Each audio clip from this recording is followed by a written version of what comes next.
que están siguiendo esta transmisión. Les damos una cordial bienvenida a los hermanos que están aquí presentes, a mis hermanos que se encuentran también acompañándonos en la plataforma de Zoom. Los quiero invitar, hermanos, para que podamos cambiar de postura, por favor. Espero que hayan disfrutado el descanso que tuvimos el día de ayer. A Dios gracias.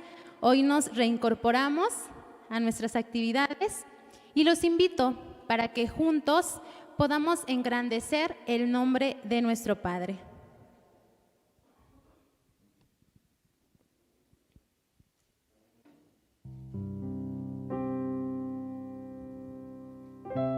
El libro de Crónicas dice: aclamen al Señor, porque Él es bueno, porque su misericordia es eterna.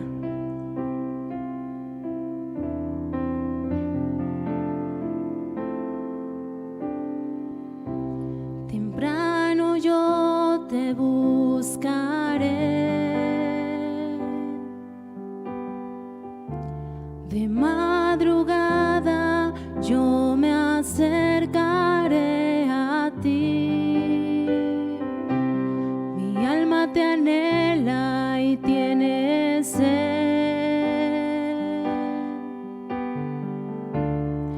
para ver tu gloria y tu poder. Mi socorro ha sido tú, y en la sombra de tus alas yo me gozaré. Mi alma está pegada a ti, porque tu diestra me ha sostenido. Oh, tu diestra me ha sostenido.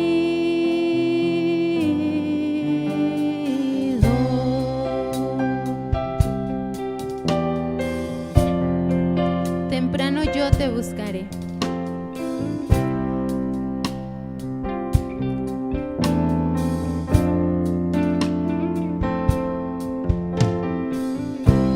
Temprano yo te buscaré,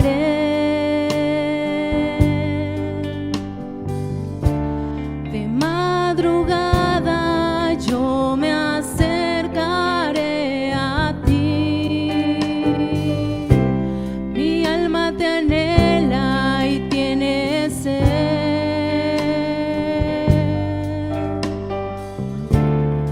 para ver tu gloria y tu poder.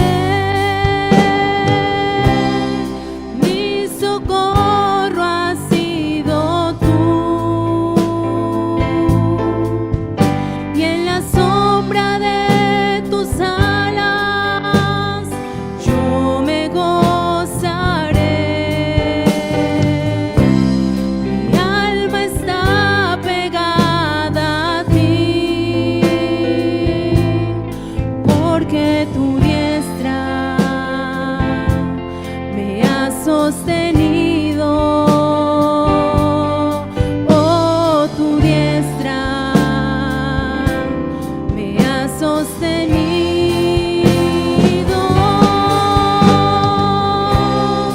Mi socorro ha sido tú, y en la sombra de tus alas yo me gozaré. Mi alma está pegada a ti, porque tu diestra me ha sostenido. Oh, tu diestra me ha sostenido. Quiero vivir agradecido en todo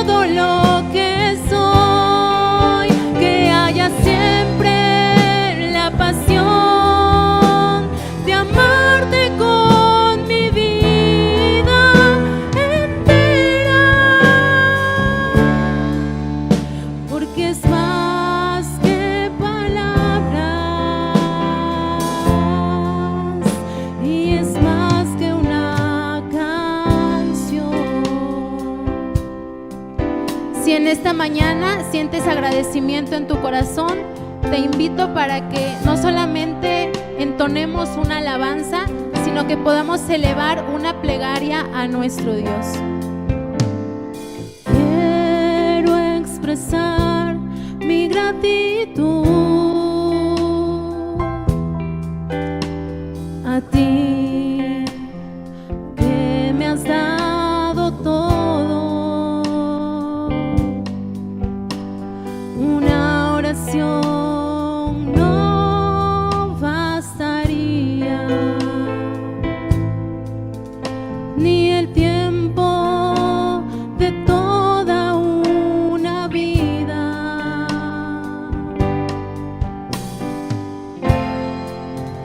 porque es más que palabras,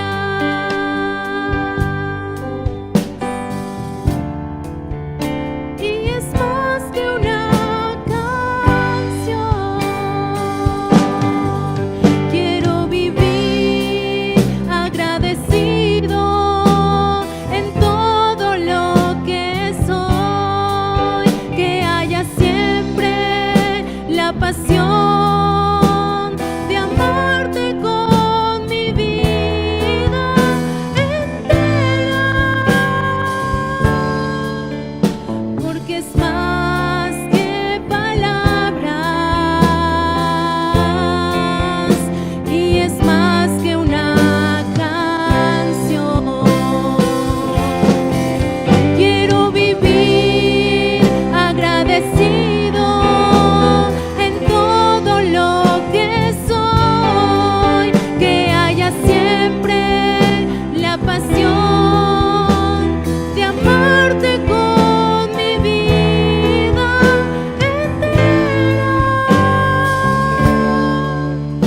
porque es más que palabras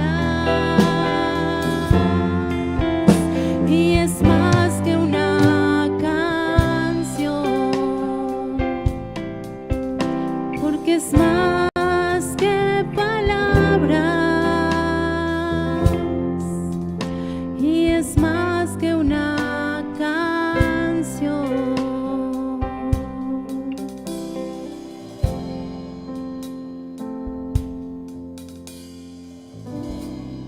Amén.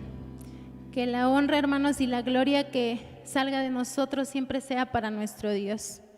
Quiero invitarlos para que podamos inclinar nuestro corazón y así oremos. Dios eterno, hoy nos acercamos ante tu presencia, dándote gracias por todo lo que haces en nuestra vida. Gracias, Padre, porque aunque somos faltos, aunque a veces cometemos errores, tú siempre estás presto para abrazarnos, para restaurarnos, para levantarnos.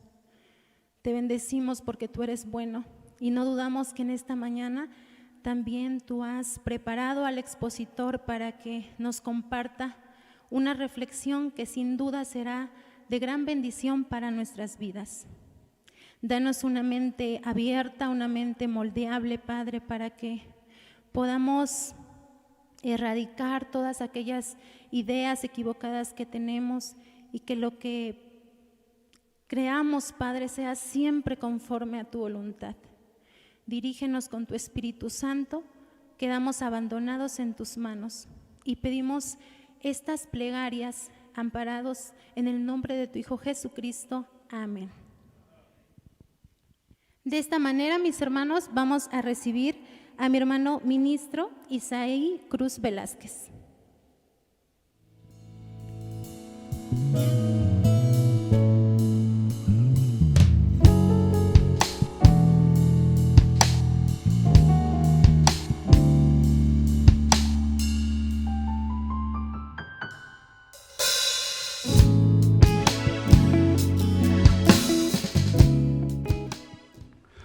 Paz a vosotros, hermanos. Que la gracia de nuestro Dios sea en cada uno de ustedes. Y les saludamos con mucho gusto, deseando que también nuestros hermanos que están en Zoom y en Facebook también puedan disfrutar o estén disfrutando de este devocional. Voy a pedirles por favor que tomen sus lugares.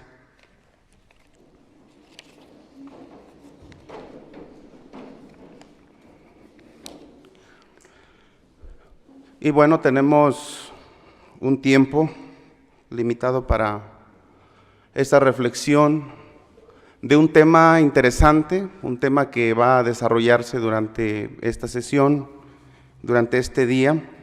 Y la reflexión en esta mañana, hermanos, como han podido ver en cómo se ha distribuido o se ha publicado en Facebook, se titula La Iglesia como una respuesta a la violencia. Sin duda una problemática que nos envuelve, y entre lo que pudiésemos investigar o tratar de encontrar conceptos, creo que la vida cotidiana nos enseña lo que es. Vivimos nosotros esta cuestión de la violencia y es de pedir a Dios cada día su presencia en este mundo para que eso pueda quitarse. Quisiera comentar un poco, hermanos, acerca quizá de estas definiciones. Hay muchísimas definiciones, tengo solamente unos para adentrarnos al tema. Y la primera de ellas dice, uso de la fuerza para conseguir un fin, especialmente para dominar a alguien o imponer algo. Y una segunda, es un comportamiento deliberado que puede provocar daños físicos o psíquicos al prójimo. Y hay una tercera que me gustó porque creo que tiene mucho que ver con el sentido bíblico, lo que podemos encontrar en la Biblia, y dice del latín violentia, acción y efecto de violentarse. Lo violento es aquello que está fuera de su estado natural. Es aquello que está fuera de su estado natural. Y quisiera a partir de aquí poder hacer un recorrido, lo que es el Antiguo Testamento de manera rápida. Y podemos ver, hermanos, lo que encontramos en Génesis, entre los capítulos 3, 4, 5, 6, y bueno, en todo este libro, hermanos, podemos encontrar cómo entra la violencia en esta creación de Dios. Podemos darnos cuenta que en un principio Dios hizo todas las cosas, ¿cómo, hermanos? En orden, y que todo era bueno, todo era bueno. Podemos ver que reinaba la paz, podemos ver, o se dice ahí que la misma presencia de Dios se podía respirar ahí en la creación. Pero podemos ver que el hombre, el ser humano, viene a violentar el don de Dios. Y ese don de Dios es el Shalom. Ahí comienza aquello que ya se está saliendo fuera de lo natural. Y más adelante, hermanos, así haciendo un recorrido, podemos ver cómo entra o cómo viene el primer asesinato. Porque Caín golpea a su hermano, porque Caín mata a su hermano. Y viene la pregunta de Dios, ¿dónde está tu hermano? Y lo que sorprende también es la respuesta, no sé dónde está mi hermano. ¿Soy yo acaso guarda de él?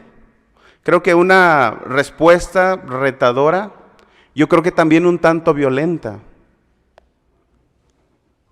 Más adelante, hermanos, viene la expresión de un hombre que puede denotar o notarse, hermanos, que tiene violencia en su mente, en su corazón, y este hombre es Lamec.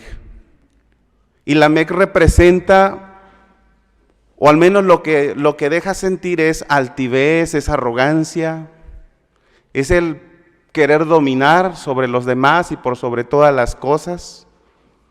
Y dice, si Caín puede ser vengado por, como dice ahí, 7 veces, pues yo por 70 veces 7. Y podemos ver que la violencia ahí se va magnificando, va creciendo. Capítulo 6 habla acerca y dice que la tierra ya estaba llena de violencia. Y el hombre, hermanos, dice, su pensamiento es de continuo para hacer el mal. Si entramos en Éxodo, podemos ver a un hombre que está observando violencia. Está observando a un compañero suyo, un hermano de él, que está siendo violentado. Y la respuesta de él, ¿qué es? Es violencia. Porque dice que él lo ataca y lo mata. Estoy hablando de Moisés. Estoy hablando de alguien que, bueno, ya después en otros pasajes dice que no había hombre tan manso como Moisés.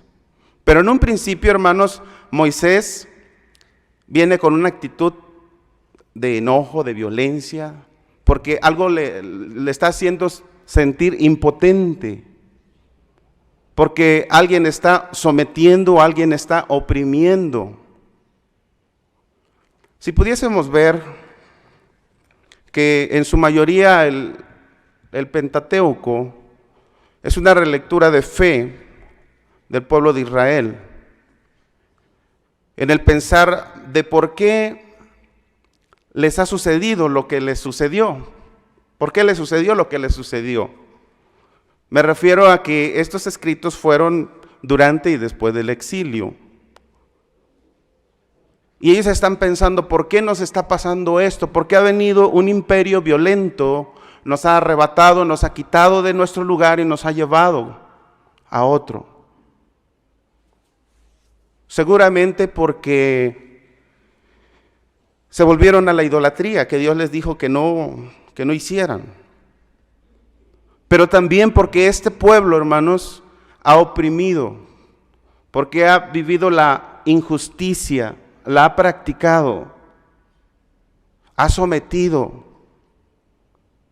Y entonces vienen estos contextos aquí escritos en el Pentateuco. No me refiero solamente a lo que hemos recorrido de Génesis a Éxodo, pero vienen estos escritos que encontramos precisamente en Éxodo 20. ¿Qué dice Éxodo 20? En favor del prójimo, no matarás, no cometerás adulterio, no robarás, no dirás falso testimonio, no codiciarás la mujer de tu prójimo, y en un sentido que la mujer era considerada como un objeto. Y ahí, hermanos, ya se ha violentado, ya se está viendo qué se puede hacer con lo que se está viviendo en el entorno, en la sociedad. Y eso también lo encontramos en Levítico capítulo 19. Hay unos textos que quieren buscarlo, Levítico 19, solamente quiero referirlo, tenemos poco tiempo, pero dice ahí, no oprimirás a tu prójimo, no le robarás, no le retendrás el salario, dice, hasta la noche. Es que haya justicia. En Deuteronomio 27, también parte del contexto, hermanos. Ustedes recuerdan cuando el pueblo está en los montes y tienen que leer las maldiciones o las bendiciones, y el pueblo, hermanos, ¿qué tiene que decir? Amén.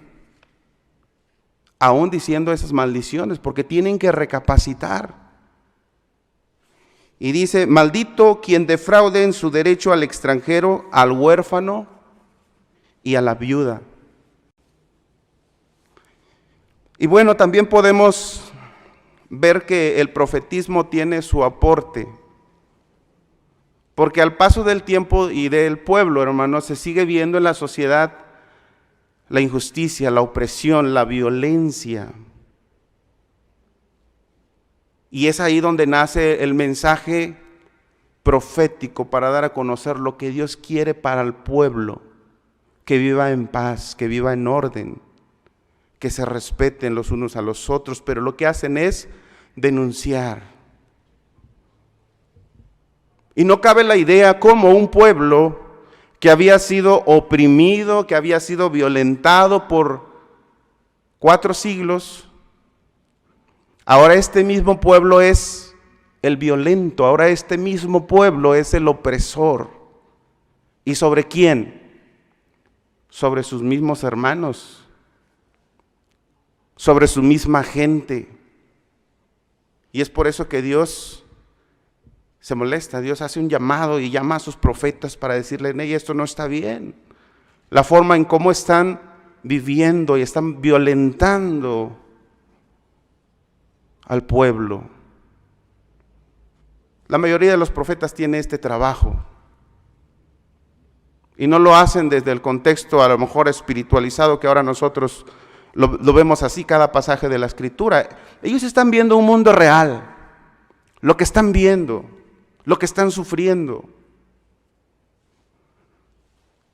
Quisiera referir al profeta Amós, alguien que nació, dice, un pueblo llamado Tecoa, situado en el sur, o en el reino del sur, pero él fue llamado a predicar en el reino del norte. Y lo que Amós está viendo, hermanos, es una vida social, es una vida política injusta. Ciertamente lo que está aconteciendo, porque creo que ahí en la Escritura habla y narra, dice, en los días del rey Usías. Quizá eso nos ayude a ubicar el tiempo, la época, pero eso nos dice mucho, porque en tiempo del rey Usías, lo que está sucediendo en el reino del norte es que hay mucha prosperidad, económicamente, socialmente, quizá al menos en algunos, pero ¿a costa de qué? A costa de la opresión, a costa de violentar al otro, al que es mi coigual. Y por eso Amós, hermanos, da este mensaje, porque están maltratando a los hombres, a las mujeres, a los niños, y dice que los venden. Ya la esclavitud se está dando en el pueblo de Israel y el país, la nación, está aparentemente bien, en prosperidad, pero a costa de la injusticia. En el capítulo 2, verso 6 de Amós, si lo quiere ver, hermanos, yo voy a leerlo para ustedes. Dice: así ha dicho Jehová, por 3 pecados de Israel y por el 4º no revocaré mi castigo, porque vendieron por dinero al justo y al pobre por un par de zapatos. Pisotean en el polvo de la tierra las cabezas de los desvalidos y tuercen el camino de los humildes, y el hijo y su padre se llegan a la misma joven.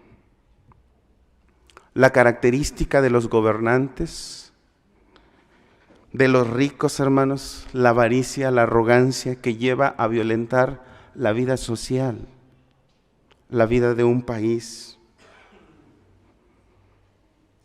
La similitud de esa época con la nuestra está ahí presente, está latente, porque estos mismos actos, hermanos, se dan en el mundo, en nuestro país, en donde sea. Y no importa la filosofía política o económica que un país pueda implantar en su nación, pero se sigue observando que hay más ricos y un pequeño grupo se hacen más ricos, y por otro lado, hermanos, muchos pobres. Hay más poderosos, menos indefensos, y se puede observar cómo el rico tiene muchas posesiones y tiene su casa en la montaña, a la orilla del mar, en el llano, mientras que algunas otras personas no tienen techo. Muchas personas, hermanos, no tienen dónde vivir y los encontramos debajo de los puentes. Amós lanza esta palabra de Dios y dice en el capítulo 3, verso 15: heriré la casa del invierno con la casa de verano, y las casas de marfil perecerán y muchas casas serán arruinadas, dice Jehová.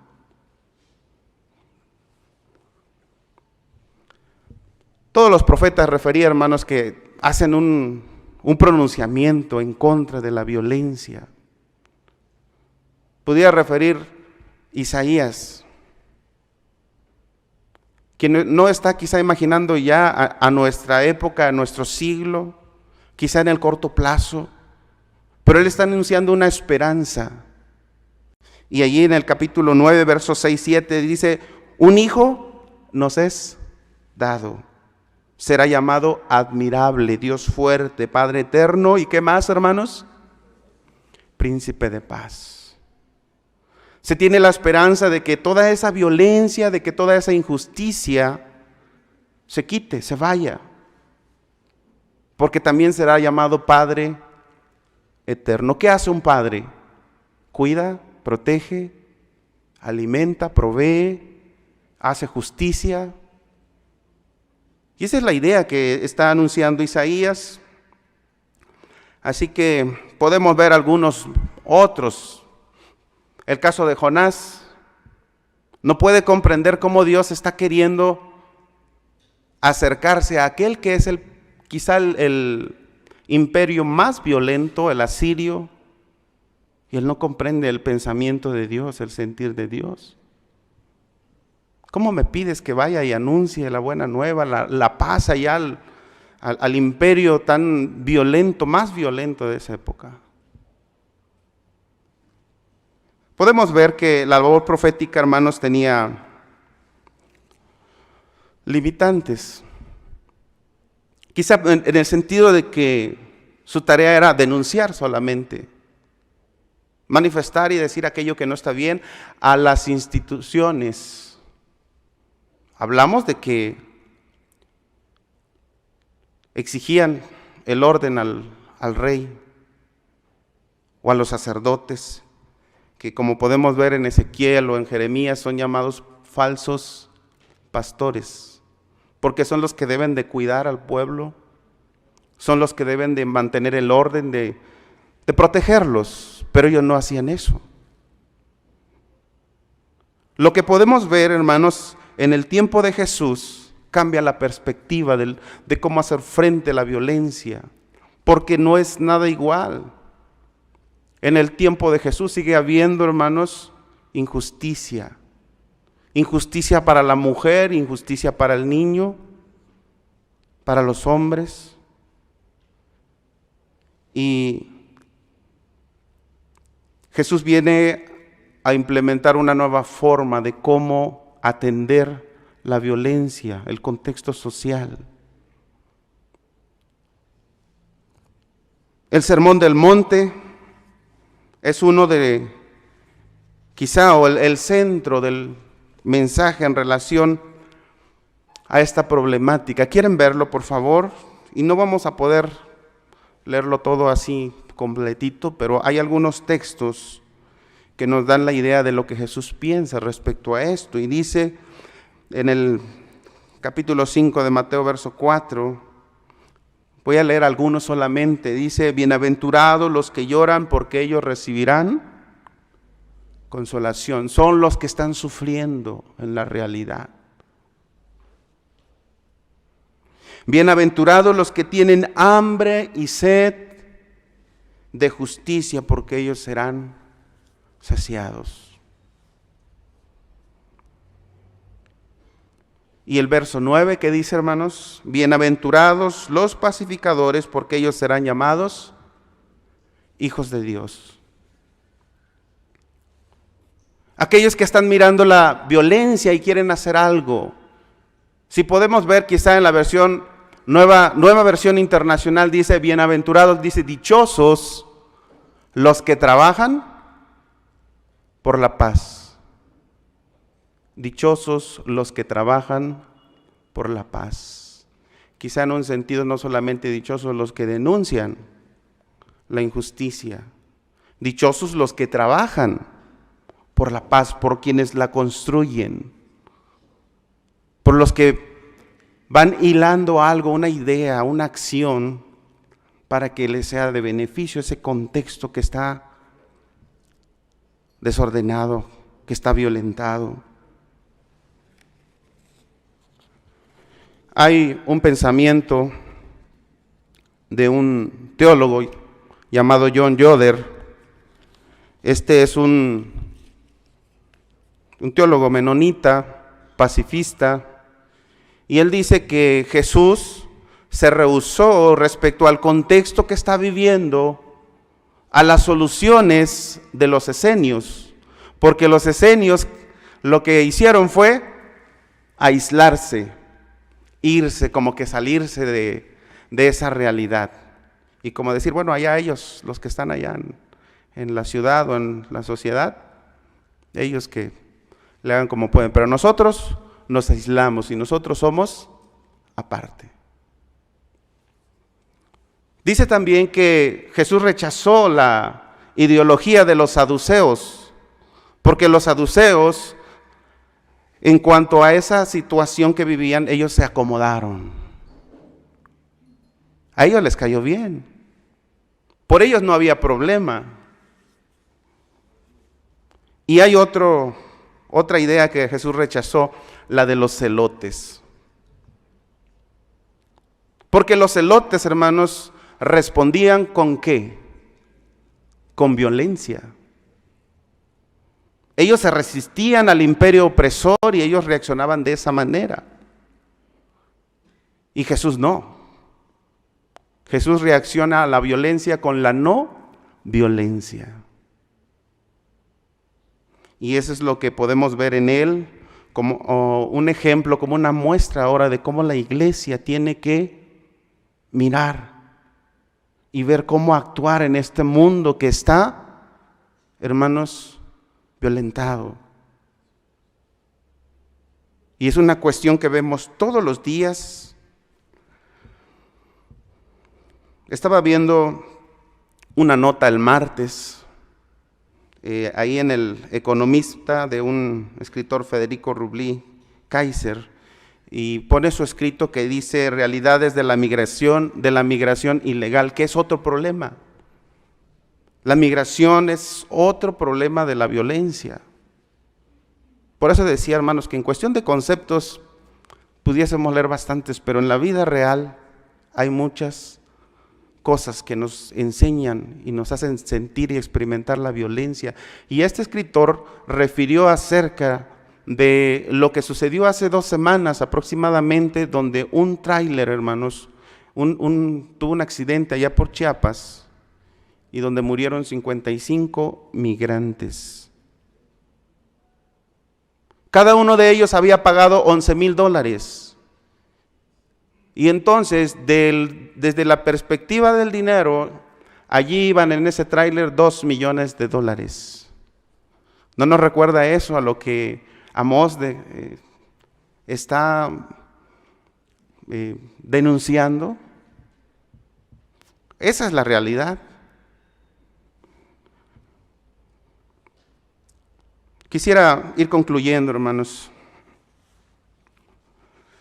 Podemos ver cómo, al menos en este ejemplo, las personas que van allí quizá con cuestiones de hacinamiento, con cuestiones de poco oxígeno, simplemente porque alguien los ha infravalorado,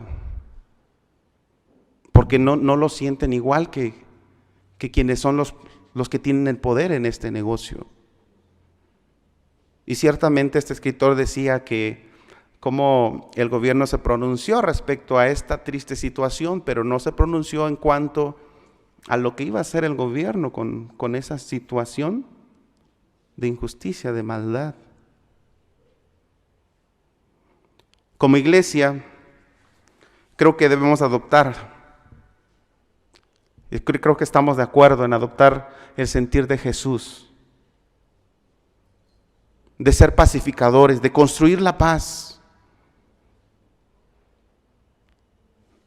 de ir haciendo del reino, hermanos, una realidad en la vida de aquel que sufre, de aquel que vive de una manera diferente, porque decía, no importa la ideología, el tipo de gobierno que haya, porque sigue habiendo malabaristas en los semáforos, sigue habiendo comefuegos ahí, y eso duele, simplemente porque el hombre ha violentado el orden de Dios, el don de Dios, el shalom, el que nosotros cada día nos saludamos y queremos brindarle ese don de Dios. Hay un pensamiento que me gustó de Martin Luther King. Bueno, son dos, se los voy a decir así rápido, hermanos, leerlos. El evangelio bien comprendido interesa a la totalidad del hombre. No solo su alma, sino también su cuerpo. No solo su bienestar espiritual, sino también su bienestar material. Una religión que se diga preocupada por las almas de los hombres y que no lo esté igualmente por las chábolas que les condenan, por las condiciones económicas que les estrangulan y las situaciones sociales que les paralizan.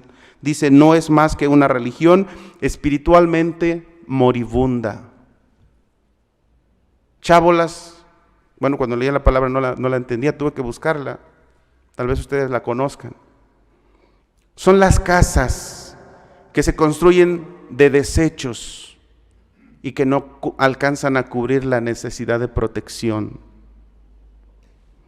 El siguiente postulado dice, la iglesia debe descender a la arena y combatir para salvaguardar la santidad de su misión y conducir a los hombres por el camino de la verdad, de la integración. Si no lo hace, la iglesia habrá fracasado en su misión de portadora del mensaje evangélico y se convertirá en un club social anacrónico.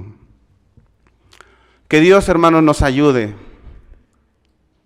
Que Dios nos dé dirección para tener presencia en la sociedad, para ser constructores de la paz, para tejer la paz. Que podamos tener ese sentir compasivo de lo que Él nos enseñó, porque dice que una vez cruzando el lago y al otro lado, y dice que vio a una multitud y sintió compasión por ellos, porque eran ovejas como ovejas sin pastor. ¿Qué debe hacer la iglesia, hermanos? Pastorear, acompañar con aquel que es violentado, con aquella que es violentada. Porque cantamos ese bonito canto, hermanos. Y la verdad que sí es nuestro deseo, pero que Dios ponga realmente el querer hacerlo y el hacerlo.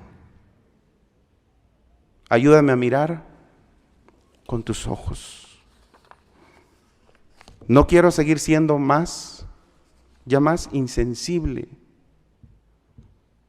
Que Dios ponga ese sentir, hermanos, de cuidar, de pastorear al mundo. No sea que nos reclame como los profetas reclamaban a esos poderes institucionales.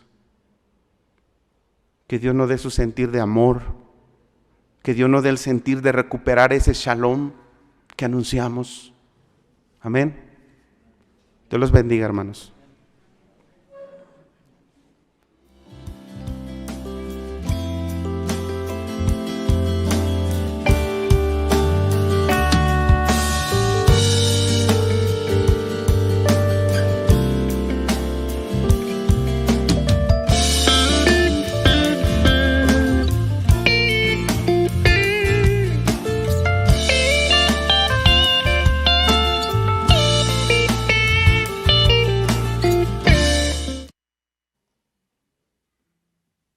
Cambiemos de postura, hermanos, y entonemos esta siguiente alabanza.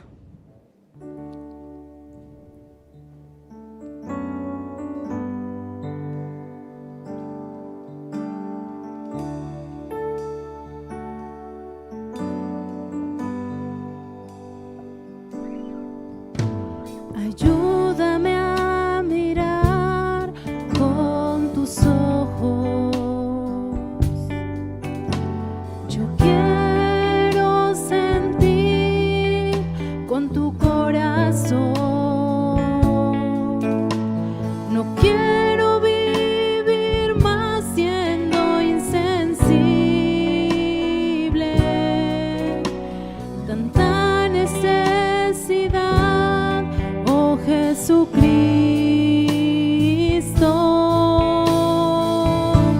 Te pido la paz para mi ciudad. Te pido perdón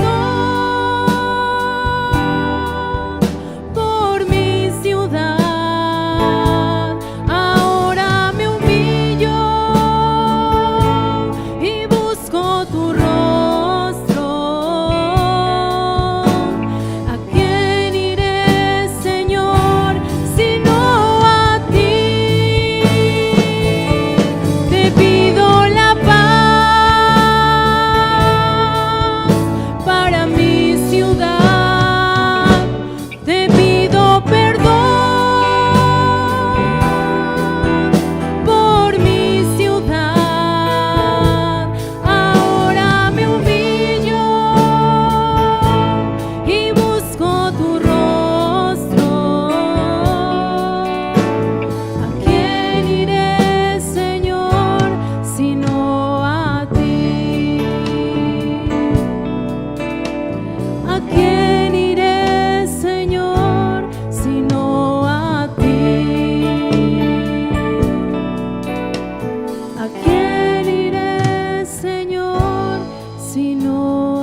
hemos llegado al final de esta transmisión.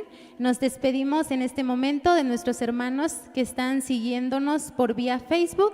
Deseamos que Dios les bendiga. Paz a ustedes.